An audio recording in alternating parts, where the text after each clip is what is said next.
Buenos días a cada uno. Hermanos queridos, creo que es importante que en estos tiempos, en estas fechas, nos reforcemos, repasemos y meditemos, porque son tiempos peligrosos, obviamente. Y ciertamente hay guerra espiritual. También el Señor lo dijo, y son principios de dolores estos tiempos. Y bueno, esto está escrito en la palabra y lo vemos en 2 de Tesalonicenses 2, del 1 al 4. Dice: pero con respecto a la venida de nuestro Señor Jesucristo y nuestra reunión con Él, os rogamos, hermanos, que no os dejéis mover fácilmente de vuestro modo de pensar, ni os conturbéis, ni por espíritu, ni por palabra, ni por carta como si fuera nuestra, en el sentido de que el día del Señor está cerca. Nadie os engañe en ninguna manera, porque no vendrá sin que antes venga la apostasía y se manifieste el hombre de pecado, el hijo de perdición, el cual se opone y se levanta contra todo lo que se llama Dios o es objeto de culto, tanto que se sienta en el templo de Dios como diosa, haciéndose pasar por Dios. Vemos ciertamente esta palabra claramente en nuestros días. ¿Y qué dice de la apostasía? Sí, la Biblia habla sobre la apostasía en el contexto bíblico. El término se refiere, la verdad, a la acción de abandonar, de desertar o rechazar la fe cristiana. Un apóstata es alguien que se identifica como cristiano anteriormente, pero ha decidido abandonar o apartarse de la fe que aseguraba profesar. En la Biblia encontramos varios ejemplos de apostasía, tanto en el Antiguo como en el Nuevo Testamento. La palabra de Dios también nos advierte claramente sobre los apóstatas y el efecto que puede tener dentro de la iglesia. La epístola también de apóstol Judas se refiere y hace una descripción de los apóstatas. No solo eso, sino que en esta carta el apóstol Judas aprovecha para hacer una exhortación clara a la iglesia de Cristo para que persevere en la fe sin dejarse engañar, y lo expresa de la siguiente manera.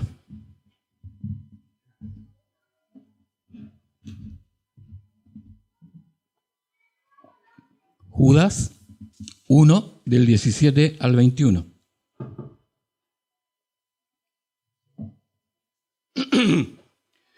Pero vosotros, amados, tened memoria de las palabras que antes fueron dichas por los apóstoles de nuestro Señor Jesucristo, los que os decían: en el postrer tiempo habrá burladores que andarán según sus malvados deseos. Creo que lo vemos en muchas partes. Estos son los que causan divisiones, los sensuales, esos que solo ven las cosas terrenales, que no tienen el espíritu. Pero vosotros, amados, edificándoos sobre vuestra santísima fe santísima, orando en el Espíritu Santo, no orando en la carne, orando para nosotros mismos, sino que conservaos en el amor de Dios, esperando la misericordia de nuestro Señor Jesucristo para vida eterna. En estos días vemos también, aparte de la apostasía, vemos hombres de pecado, muchos, por todos lados, los cuales, hablando a nombre de Cristo, están en contra de su palabra en la Biblia y proclaman sin ningún temor algunas ideologías que hemos estado viendo y que son contrarias totalmente a la palabra del Señor. Entendiendo que nosotros somos pecadores, pero vivimos en esta situación, luchando en contra de ese pecado, arrepentidos y sabiendo, conociendo que nuestro Señor es el que nos justifica, vivimos claramente en esta lucha diaria. Esto se ha hecho evidente en estos días, hermanos, en que hoy día nos enfrentamos a una votación que es la nueva Constitución. Y creo que antes de ya el próximo domingo es esta obligación creo que es importante porque la antigua Constitución no tuvimos nada que hacer. Hubo que hacer, había que orar nada más por las autoridades, como dice la palabra. Bueno, parece que no se oró mucho porque llegamos a este estado.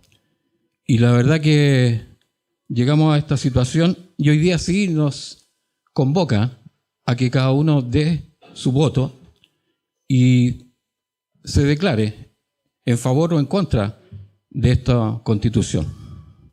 Y por eso probablemente, en este momento debemos tomar decisiones. Y hoy día lo vemos, nos encontramos en este país con esta situación. En general vemos dos posiciones y en esto tenemos dos situaciones. La primera escribe Mateo 7:13, que dice: entrad por la puerta estrecha, porque ancha es la puerta y espacioso el camino que lleva a la perdición, y muchos son los que entran por ella. Muchos son hoy día que, dejando de lado la palabra del Señor, están con sus ideas y con sus pensamientos y entran por esta puerta ancha, porque es más cómoda, es más fácil. Y muchos entran en esta puerta porque se les acomoda la vida.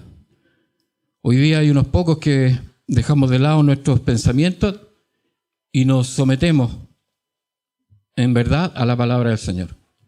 Hay pocos que dicen: no, esta es la palabra del Señor, dice otra cosa, y nos sometemos a esa palabra. Por eso lo dice en Mateo 7, en 7:14, porque estrecha es la puerta y angosto el camino que lleva a la vida, y pocos son los que la hallan. En estos debemos considerarnos nosotros. Somos pocos los que estamos siguiendo conforme a la palabra y luchamos por vivir conforme a esa palabra, porque no es fácil vivir en la palabra del Señor. Nos cuesta, obviamente. Todo lo que dice Mateo lo dijo el Señor Jesucristo. Amarás al Señor con todo tu corazón, con toda tu alma y con toda tu mente. No hay otro pensamiento como quiere institucionalizar esta Constitución, que pareciera y dice garantiza la libertad de religión, pero con algunos límites. Capítulo 2, artículo 40, sobre derechos fundamentales. Toda persona tiene derecho a recibir una educación sexual integral que promueve el disfrute pleno y libre de la sexualidad, la responsabilidad sexoafectiva, la autonomía, el autocuidado y el consentimiento, el reconocimiento de las diversas identidades y expresiones del género. De nuevo, la misma cosa, diversidad del género, la sexualidad que erradique los estereotipos de género y que prevenga la violencia de género y sexual. Marcos 10 dice: y respondiendo Jesús les dijo: por la dureza de vuestro corazón os escribió este mandamiento, pero al principio de la creación varón y hembra los hizo Dios. Por esto dejará el hombre a su padre y a su madre, y se unirá a su mujer, y los dos serán una sola carne, así que no son ya más dos, sino uno. Por tanto, lo que Dios juntó, no lo separe el hombre.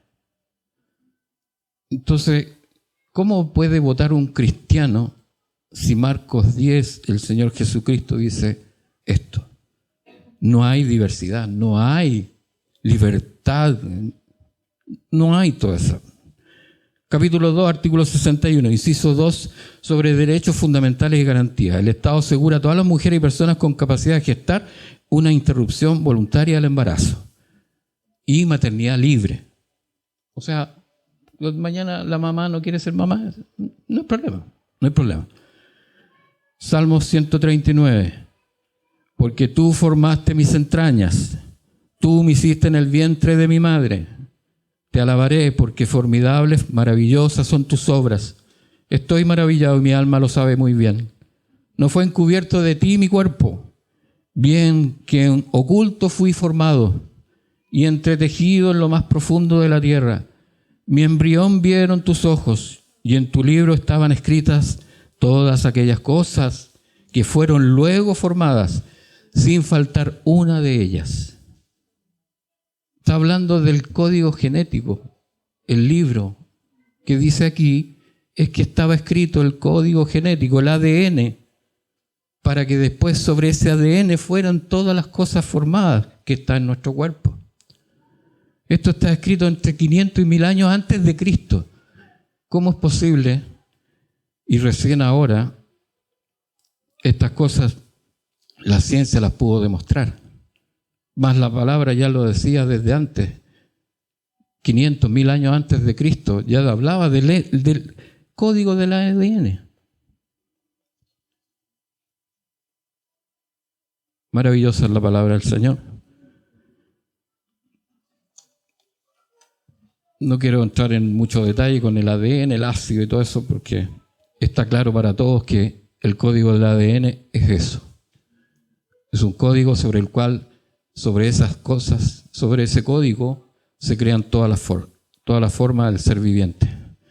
Bueno, y así podemos seguir, hermanos, revisando otros y más puntos. Y no es la idea que ver todos los detalles de esta aberrante constitución. El mismo que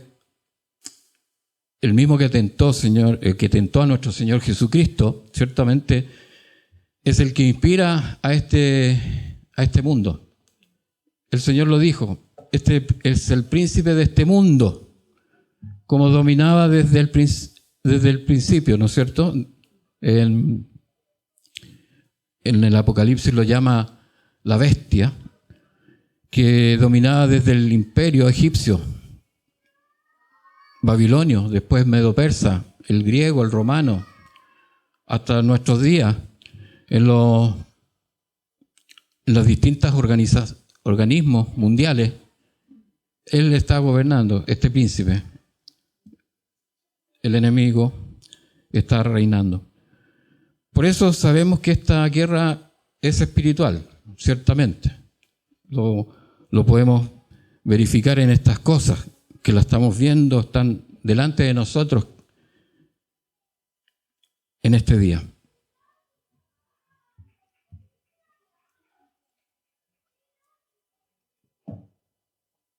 Por eso, hermanos, creo que una buena figura que nos puede ayudar a visualizar esta situación está en la lectura bíblica de hoy, en Josué 6, del 1 al 5.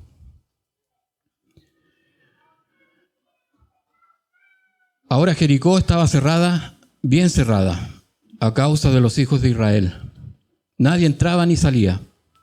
Mas Jehová dijo a Josué: mira, yo he entregado en tu mano a Jericó y a su rey, con sus varones de guerra. Rodearéis pues la ciudad todos los hombres de guerra, yendo alrededor de la ciudad una vez. Y esto haréis durante 6 días.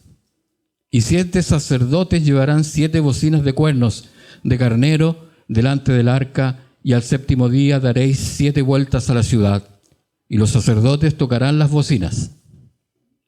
Y cuando toquen prolongadamente el cuerno de carnero, así que oigáis el sonido de la bocina, todo el pueblo gritará a gran voz, y el muro de la ciudad caerá. Entonces subirá el pueblo, cada uno derecho hacia adelante.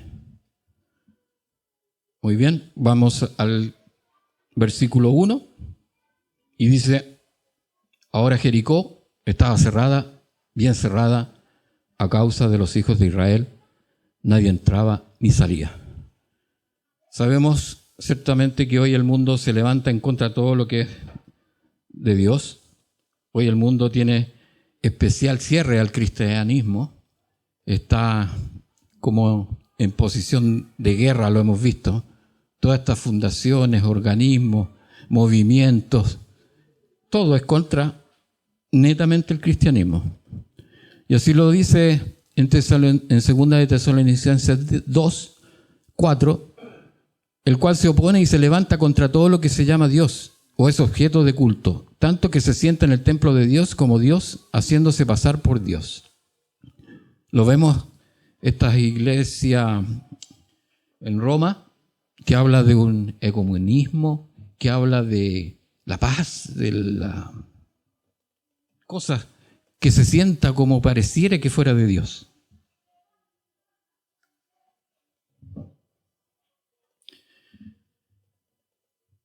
Y bueno, y así otras cosas como el mundo indigenista. ¿Por qué la cultura, los valores del mundo indigenista? ¿Conocemos realmente lo que es el mundo indigenista? ¿Sabemos qué realmente es cuáles son sus costumbres, sus leyes, sus mandamientos? ¿Los conocemos? El mundo indigenista, hasta donde llegamos, cuando llegó aquí a América, había sacrificios humanos. Y escudriñando, encontramos un artículo en el año 60 de un sacrificio humano mapuche. Y un sacrificio humano que los carabineros obviamente tomaron preso y hay todo un tema. Bueno, ese es el tema. No conocemos cuáles son sus mandamientos ni cuáles son sus reglas. No conocemos nada de ellos. Pero la gracia de Dios ha alcanzado mucha gente mapuche. Y a Dios gracias he conocido hombres, me ha tocado en Licanray conocer pastores mapuches que hablan mapuche, pero predican en mapuche.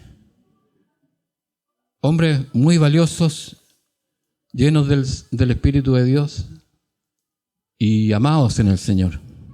Y estos son hombres mapuches. Entonces, ¿qué tanto es lo que buscan del mundo indigenista? El no conocimiento de Dios, el negar a Dios, es estar en contra de Cristo.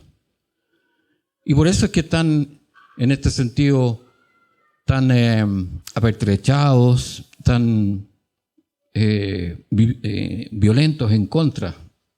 Cuando alguien está asustado, se pone violento. Y por eso, hermanos, el cristianismo está perseguido. En Josué 5 dice, 1, cuando todos los reyes de los amorreos que estaban al otro lado del Jordán, al occidente, y todos los reyes de los cananeos que estaban cerca del mar, oyeron cómo Jehová había secado las aguas del Jordán delante de los hijos de Israel, hasta que hubieron pasado, desfalleció su corazón, y no hubo más aliento en ellos delante de los hijos de Israel. Entonces vemos aquí cómo el desaliento ocurrió y inundó a la gente de ese tiempo, al ver la mano poderosa del Señor. Si vamos al versículo 2, dice, mas Jehová dijo a Josué, mira, yo he entregado en tu mano a Jericó y a su rey, con sus varones de guerra. Para nosotros sería la palabra, el apóstol Juan explicó que Dios llamó a sus siervos y los redimió de todo linaje, lengua, pueblo y nación. En Apocalipsis 5:9 dice, y cantaban un nuevo cántico, diciendo, digno eres de tomar el libro y de abrir sus sellos, porque tú fuiste inmolado y con tu sangre nos has redimido para Dios, de todo linaje y lengua y pueblo y nación. Nosotros hemos sido redimidos, el Señor nos ha entregado esta tierra. ¿Cuál será nuestro destino? Iremos al cielo por la eternidad.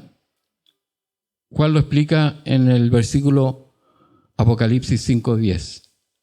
Y nos has hecho para nuestro Dios reyes y sacerdotes, y reinaremos sobre la tierra. Es lo que el Señor en su palabra nos dice. Y hoy día qué importante es que lo tengamos en nuestro corazón esta palabra, para que no seamos fluctuantes, no seamos dubitativos. Tenemos esta palabra para nosotros. Tal como a Josué, el Señor le dijo, mira, yo te he entregado al rey de Jericó y todos sus hombres de guerra, te los he entregado en tu mano. El Señor hoy día nos dice que Él nos ha entregado esta tierra y reinaremos sobre la tierra. Dios nos ofreció salvación no ofreció salvarnos para que estuviéramos ociosos en el cielo, obviamente. Nos llama para ser reyes y sacerdotes. Ese es el llamado. Para ser reyes y sacerdotes con el Señor Jesucristo. El Rey de Reyes, a imponer la paz perdurable en la tierra. Por esta razón dijo Jesús que los mansos, los que siguen humildemente a Él y se nieguen a sí mismos, heredarán la tierra. Cuando oramos, venga tu reino, estamos pidiendo la venida del reino que traerá la paz a toda la humanidad. Y cuando los cristianos fieles servirán a su amado Salvador Jesucristo como reyes y sacerdotes, pero bajo su dirección. Seremos reyes y sacerdotes siempre bajo la dirección del Señor Jesucristo. Y ese reino, ¿qué es lo que es exactamente el reino? Todo reino tiene que tener 4 elementos básicos y que son esenciales. Tiene un gobernante, un territorio, las leyes y los habitantes. Algunos en diferentes épocas han enseñado que el reino es la iglesia en la tierra, otros creen que el reino está en nuestro corazón, pero el reino de Dios es un verdadero reino. Es un verdadero reino y con Jesucristo como Rey. Así lo dice su palabra. Y así el versículo siguiente dice, en el 3, rodearéis pues la ciudad todos los hombres de guerra, yendo alrededor de la ciudad una vez, y esto haréis durante 6 días. Podríamos decir que la iglesia del Señor Jesucristo viene rodeando la tierra hace varios siglos, ¿cierto? Desde que vino el Señor ya llevamos 2000 años. Y ha habido hombres y mujeres que han creído en su salvación y han caminado por esta tierra. Y caminan por esta tierra hasta el día de hoy. Y dice, con los hombres de guerra, y el apóstol Pablo define en Efesios 5, en Efesios 6, 11, dice, vestidos de toda la armadura de Dios, para que podáis estar firmes contra las acechanzas del diablo. Está diciendo que vamos a estar caminando bajo acechanzas. Porque no tenemos lucha contra sangre y carne, sino contra principados, contra potestades, contra los gobernadores de las tinieblas, los que estamos viendo, de este siglo, contra huestes espirituales de maldad en las regiones celestes. Por tanto, tomad toda la armadura de Dios para que podáis resistir en el día malo y habiendo acabado todo, estar firmes. Estad firmes, ceñidos vuestros lomos con la verdad de Jesucristo, y vestidos con las corazas de justicia, que es Jesucristo, y calzados los pies con el apresto del Evangelio de la paz, el Evangelio de Jesucristo. Sobre todo tomad el escudo de la fe, con que podáis apagar todos los dardos del fuego del maligno. Esta santísima fe, que es la que hoy día tenemos, por la cual estamos reunidos. Y tomad el yelmo de la salvación y la espada del Espíritu, que es la palabra de Dios. Orando en todo tiempo, con toda oración y súplica en el Espíritu. No oración en la carne, no oración con nosotros mismos, sino que súplica y oración en el Espíritu. Y velando en ello con toda perseverancia y súplica por todos los santos. Todos los santos, los hombres y mujeres que han creído en la redención del Señor Jesucristo. El versículo termina diciendo, y esto haréis durante 6 días. Si se fijan, hermanos, las 7 iglesias descritas en el Apocalipsis son literalmente, ¿cierto?, 7 iglesias que existían en el tiempo de que el apóstol Juan escribió. Aunque se trataba literalmente de iglesias creyentes de la actualidad, iglesias que tenían el Espíritu Santo, el primer objetivo de las cartas era obviamente estar en comunicación con las iglesias y suplir sus necesidades obviamente espirituales. Pero también el segundo propósito era revelar 7 diferentes tipos de individuos o iglesias a través de la historia e instruirlos ciertamente en la verdad de Dios. Nuestro enfoque debe centrarse en el mensaje que Dios nos da a través de las 7 iglesias, y estas son: la primera, Éfeso, que puede decir que es la iglesia que había dejado su primer amor. La segunda iglesia, que es Esmirna, que sería la iglesia que sufriría persecución. La tercera es Pérgamo, la iglesia que necesitaba arrepentirse. La cuarta, Tiatira, que es la iglesia que tenía una falsa profetisa. La quinta, Sardis, la iglesia que se había quedado dormida. Y la sexta, Filadelfia, la iglesia que había perseverado pacientemente.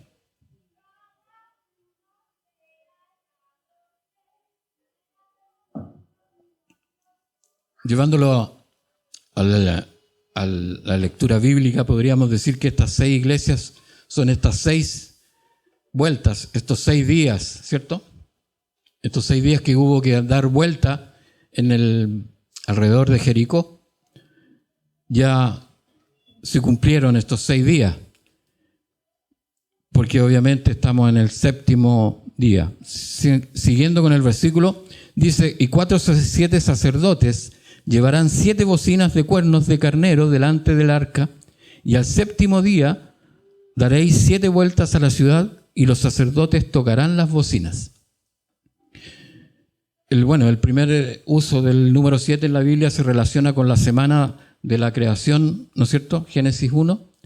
Dios también pasa 6 días creando los cielos y la tierra, y luego descansa en el 7º día. En este modelo para la semana de 7 días que se observa hoy día en todo el mundo. Todo el mundo usa los 7 días de la semana. Se aparta el 7º día. Así al principio, ¿no es cierto?, la Biblia se identifica en el número 7 con algo que está terminado o completo. A partir de ese momento, esa asociación continúa, ya que con frecuencia el 7 se encuentra en contextos que implica la totalidad o la perfección divina, es que está completo cuando se nombra el número 7. Entonces, hay varios ejemplos, y en estos casos 7 significa un cumplimiento divino.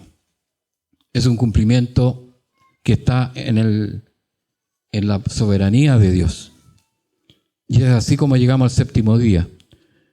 Y curioso, dice, la 7ª iglesia es la Odisea. ¿Y qué dice Apocalipsis de la Odisea? La iglesia con una fe tibia. Semejante a lo que vemos hoy día. En apostasía, en tibieza. Todo indica, hermanos, que estamos en el 7º día, ¿cierto?